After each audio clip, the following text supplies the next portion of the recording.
In this video, I'll give a short guide how to start a base with every single race in the game. This video will not be too much in depth about each race, so I've included links to other videos that discuss early game mechanics in more detail. Each example will cover how to get to 100 population for each race, without any achievements unlocked. So if you're a new player and you're not too sure about what race you want to play, this may be the video for you. Learning these mechanics is best practiced in game, however, where you can learn by testing things, and with that out of the way, let's begin. Number 1, the Dondoans. It is recommended you start next to a sea with a source of fresh water. Lakes, rivers and small rivers will do.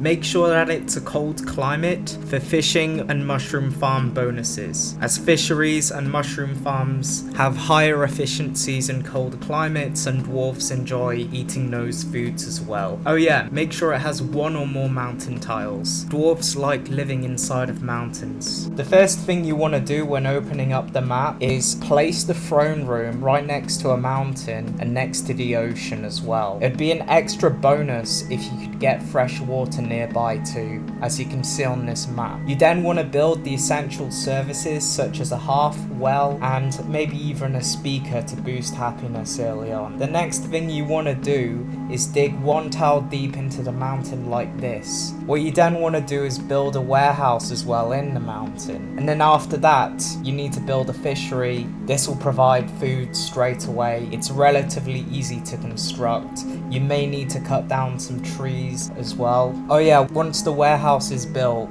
you need to set the essentials such as meat, fish, wood, stone, livestock, maybe cotton, leather, cloth, clothes, and furniture. These are all the items you need to start off with. So as you can see, the population is expanding. There's demand for people to move in, and yeah, I basically just continue digging one tile into the mountain and then placing houses. It doesn't really work if you place a house overlapping a mountain because there won't be a ceiling. So houses inside of mountains, that counts as having mountain walls. And okay, so once that's done, build a carpenter. This will help provide furniture which will later be used for a woodcutter, and if you want you can build another fishery if you're running low on food. Then of course build the woodcutter, and once you've got enough furniture you can then build a hunter. You can also build another hunter and set it to collect leather, and then you can build a tailor to convert this leather into clothing. Oh yeah, feel free to place torches in different locations as well. Dondoans, they like when places are lit up. So yeah, you can continue expanding as well. Be sure to place down a market. This will hand out clothes and it'll make the Dondoans a little bit more happier when they have access to that. Oh yeah, once you hit 75 population, I'd recommend unlocking ox pastures, as they do really well in cold climates and they are a good source of fiber which can be converted into cloth, and Dondoans like having cloth as furniture. Oh yeah, I also unlocked silicon mines. It doesn't have to be silicon, it can be gems or what's really important and what's really special about Dondoans is that you can go into early game industry right away and they'll enjoy it. They enjoy working in industry and they're quite good at it as well as mining. So if you're having any issues generating income, this might be a strategy for you in the early game. So yeah, I just hit 100 population, and those were the Dondoans. Now for Tilapia, what you want to do is make sure that on the map you have plenty of forested area and a long river, and make sure that there's some fertility as well. This can be indicated by how green the land looks. Essentially your main food sources are going to be apple orchards, auroch pastures, entelodon pastures, globulian pastures, but make sure it's a temperate climate because they give a bonus to leather production. So again, first thing I'm going to do, I'm going to place the throne next to the river, right beside a source of timber and maybe a bit of clay as well. What's really cool about the Tilapia is that you can rely on slavery to get some of the items that they don't enjoy collecting, such as clay, and then clay can be used in labs. So yeah, I just built a few houses right next to the throne. I also built a warehouse, and beneath it I built an Entelodon pasture. Tilapia, they like meat. I then built the essential services that you can do right away, such as hearth, well, and speaker. The speaker you don't have to have, but it just provides an additional happiness bonus. Oh yeah, what you can do is you can also build down a cannibal, since Tilapias, they like eating dead bodies, and if you're ever in a situation where you run out of food, you can always put dead bodies in there and they'll convert it into meat. Another thing is that if you run out of food, you can always hunt game on the map. Just make sure you already have a warehouse constructed, and make sure you have a mass grave, because they don't like seeing dead bodies on the ground. They'll lower happiness and people will start to leave if it gets too much out of control. Don't forget to build a janitor. This essentially enables repairs of buildings. Buildings will degrade over time. So yeah, I'm gonna build a carpenter right next to the forest, and then right next to it I'm going to build a woodcutter, just like the Dondoans. That woodcutter will take wood all the way to the carpenter, and that will convert it into furniture. And then this furniture can be used on a hunter or any other buildings in the future. Oh yeah, I also placed down a small fruit farm. This will be used to farm fruit. I don't recommend building orchards early in this game, since they take quite a few years to fully get up and running. I'd rather build a fruit farm. You can then build orchards later on in the game. Get to build 2 hunters for additional meat and leather production. Leather, of course, can be used to make clothes or leather armor that can be sold for quite a bit. You can start off small, like over here. You can get that up and running as well. Oh yeah, be sure to build more houses if you run out as well. So yeah, I just placed down my second hunter, and I'm going to set this one to collecting leather. And make sure to expand your pastures even further, as Tilapia, they enjoy working in pastures. Okay, so when you hit 75 population, you unlock 20 innovation. I'd typically unlock the aura pasture, as that will provide a really good source of leather, and then later on you can upgrade it. So down here there's a large clay vein in which you can basically gather clay, and then that will bring it to the lab, and you can set all the housing there to only allowing Garami slaves. So this is the area where it's kind of segregated from the rest of the settlement. Don't be like me, do not get into slavery right away. That was a big mistake on my end, because later on they can potentially rebel. Oh yeah, don't forget to place down trees and flowers, as Tilapia, they like this in their city. Oh yeah, what you can also do if you have the resources, or if you foraged it on the map, you can place down a cotton farm, and the cotton farm will be used to create fiber, and then this fiber will be transformed into cloth in the weaver. Since the stone vein is quite far away from this settlement, I've decided to sell some of my clothing and buy stone, but make sure you have enough clothes to actually afford a trade deal with a neighboring city. So this, you might need to do some waiting. Okay, next we have the humans. Now the humans, they're a really weird one to play with, as essentially they enjoy, so there's a catch-22, right? They enjoy temperate climates, but in temperate climates you are at higher risk of just diseases entering your city, and that can be really devastating at around 1,000 population. But one of the things you can do to get around that is to essentially invest into libraries and laboratories pretty early on. So what I'd start off with is actually a few mountains and some fresh water. So on this map there's not really that much fresh water, but there's enough. There's a lake and a small river, and for this strategy I'd primarily involve a little bit of Dondoans in your city, as they'll help out with mining and any other industries as well, but I wouldn't make them the vast majority of your own population. So when I enter the map, I place down the throne next next to a water source while also being next to a forest as well, but I make sure that there is some farmland as well, since humans, they enjoy eating bread. So I place down some houses, some roads, and the essential services like mentioned previously, and then after that I place down a bakery with around 5 workers and a warehouse. Also place down an Entelodon pasture, that's for meat production since humans enjoy eating meat. So later on I build a janitor, and I only set about 2 workers in the bakery as I don't have a reliable source of wood. I have to cut it down manually, so later on I build a decently sized carpenter, and then after that I basically build the woodcutter. I noticed that my grain supply is running low, so what you can do when your grain is running low, you can just always build another grain farm. It is pretty tricky because there are multiple different factors to consider when taking into account their fulfillment. Also, Dondoans, once they're later in your city, they enjoy straight edges. So a straight edge is defined as 5 or more tiles that are in a straight line, if that makes sense. So I probably should have showed this in the Dondoran part of the video, but Dondorians enjoy straight faces on the sides of buildings. So yeah, I place a bunch of them next to the essential services. So yeah, soon enough I reach 50 population and I build another Entelodon pasture. I also gathered enough furniture to start building a hunter and then upgrade to my warehouse.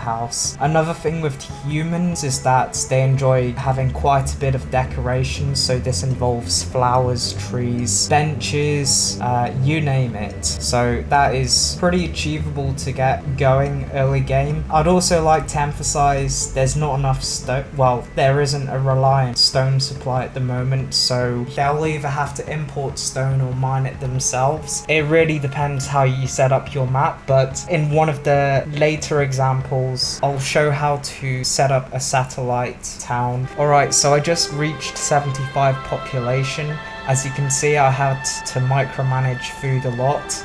The hunter is actually doing a lot of the work in terms of food supply, so once you get furniture up and running, immediately build a hunter. Obviously farms, they take a lot of time. You have to wait every single year for them to be able to be harvested, but they do provide a lot of food. So yeah, I built a clay mine and I built another hunter, and that's gonna obviously allow me to build a tailor as well. Oh yeah, I also started inviting some Dondorians in and built a fishery since they enjoy eating fish. Obviously I'm not by an ocean, so I wouldn't get the deep sea bonuses that you would next to an ocean. Deep sea can actually increase the efficiency and production of fisheries. Feel free to expand your woodcutters and houses. Since humans are really good at research, you can also place down a lab early on. If you're next to a clay supply, it allows you to gain cheap upgrades and increase food or industry production. Those are pretty much humans. Next on the list is the Garami. You can place these anywhere, just make sure that you have some ocean tiles, some mountain tiles, and some fresh water, because you'll be relying a lot on fisheries and multi-crawler brooders. From looking at this map, there's a little bit of a lake here, which has some fish on it, but it's nowhere near the ocean. And I immediately start playing a giant fishery. This will help boost the population up. I then build the essential services, a warehouse, housing, and a road all the way down to where there's appropriate soil for woodcutters. Oh yeah, you can also build another fishery if you're running low on food and if your population is expanding. Obviously you'll need larger fisheries if you're not placing them on ocean tiles. I also started building a woodcutter and a water pump to transport water all the way over to the forested areas. You can't see any forests on the map, that's because there's no source of water. So in order to do so, you kind of need to build a water pump, but the water pump needs furniture, so you might need to wait for that. There's also no source of stone, so I had to basically mine a lot of stone off the floor. You can also build a multi-crawler breeder, but they're not going to produce that that much meat before 100 population, because at 100 population you can essentially unlock technology which vastly makes them superior to any other pasture playing as Garfimi. You can upgrade them as well after a population of 100.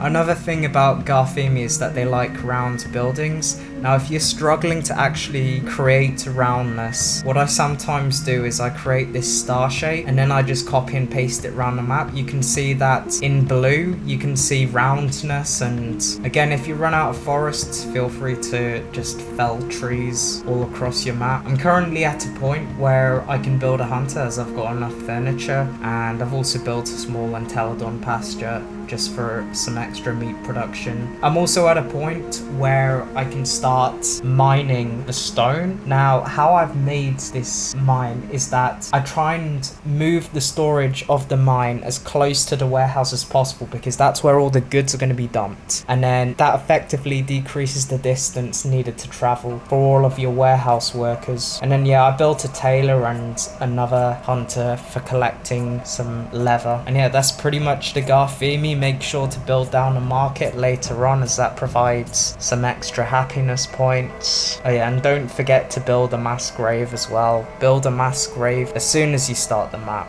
Okay, so for the next race, I'll be playing as the Crettonians, and for them, I'd actually recommend building in a warm climate for the health bonuses and for the fact that some plants that may be valuable may grow better there, and you're less likely to have factions around you that are able to bother you, since essentially if you settle in warm climates, your neighbors are going to be much smaller than if they were in temperate. So I'm going to place this city right next to a lake with fresh water. You don't need to have any salt water, and right next to some mountains as well, just to localize all of your ores and veins. So yeah, I'm going to place the throne right next to a lake in a forest. As you can see nearby, there's some rich soil, there's also some pastoral land. So first thing I'm going to do is place some houses, some essential services. With the Crettonians, I wouldn't recommend starting off with a bakery. Instead, I would start off with a fruit farm, maybe an Entelodon pasture. This will be for the Dondoans that will also be moving in. They're a really good helping hand, because Crettonians, they're not very efficient in workshop buildings such as carpenters or smithies. They are really good at creating rations, but I've just used Dondoans as a secondary population to help in terms of production, since Dondoans, they're cool with everyone and everyone's cool with Dondoans. So I'm also going to place down a warehouse and a food stall as well. So one of the things I always start off doing when playing Crettonians is foraging all of the vegetables and fruit that are on the map. If they're too far away, you can always import it and then start your farms from that point on, because they'll be delivered to you and then you can place them down in farmland. But make sure you have enough goods to actually trade, otherwise you won't be able to start those farms. Now Crettonians, they have a really good farming bonus, so they can actually produce extra food compared to other races. So yeah, I keep on expanding the farmland as my population expands, as well as housing. You can also build another warehouse if you run out of storage, since, you know, every single year there's a harvest. It's a huge amount and you need a lot of storage for it, otherwise it's just gonna stay on the ground and rot away and it won't be used for food. So a lot of storage is really important. I also added the fishery for the Dondoans, since they enjoy eating fish. And another thing you'll notice is that I have quite a few messy buildings, and that's because Crettonians, they enjoy roundness, much like the Garfimi or Tilapia as well. So that's why I've kind of staggered the houses here. Oh yeah, don't forget your mass grave, and to avoid fights from breaking out, I'd convert everyone to Creatorism. They even have it in their name. Oh yeah, you can see I've also got a woodcutter and a carpenter as well. For this, I'm running low on stone, so what I want to do is get to a point where I can unlock trade with my neighbors, and that'll be really beneficial since I won't need to find random patches of stone on the map. If I can sell, for example, some clothes clothes or furniture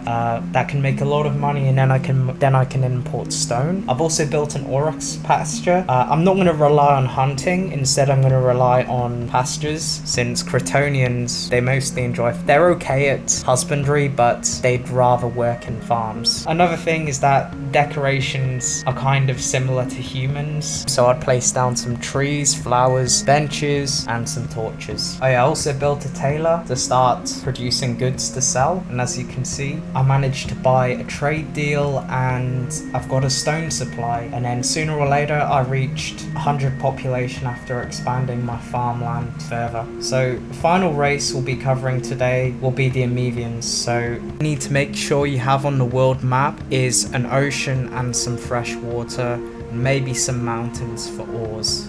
That's it. Oh yeah, and make sure it's a warm climate too.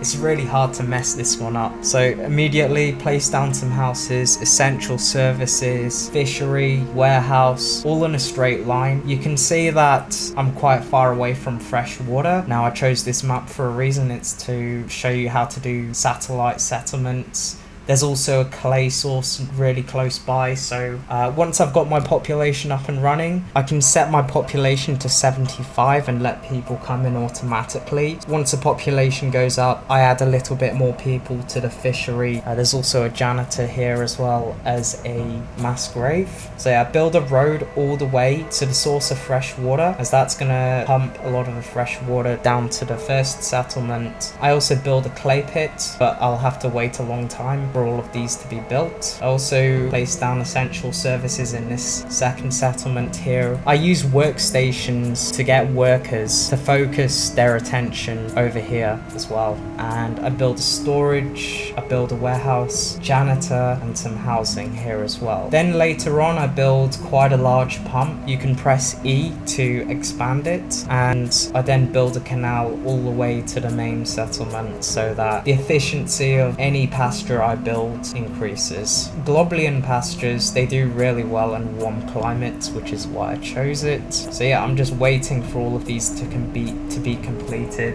And then of course later on you can place down an import and export depot in case your stone is far away from you. My advice to that is to cheese the map, only use one mountain tile. Later on, because those two settlements are really far apart, I'd rely on haulers initially to transport items such as furniture, because your mines will need furniture for basic maintenance. So yeah, I just reached a point where I could afford trade, so that way I can import all the stone I want, and that's it. So if you enjoyed the video, please make sure to leave a like and a comment. Let me know what kind of videos you want me to make in the future, and I'll see you in the next video.